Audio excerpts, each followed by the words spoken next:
pwede natin reconcile yung mga gagawin yung batas to regulate yung mga pang-aabuso ng mga vloggers para, would you think, para...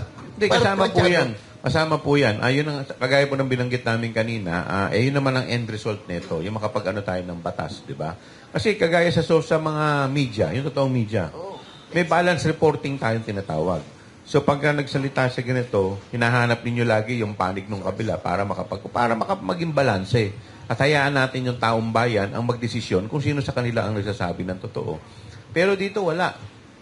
'Di ba? Meron pa yung opinion pa nila talagang kung minsan makikita mo talagang ang layo. 'Di ba? Para lang mai-prove nila yung kanilang issue na mali, talagang ipipilit nila. Yun ang iniiwasan natin, makapagbigay tayo ng fake news at fake information sa taong bayan.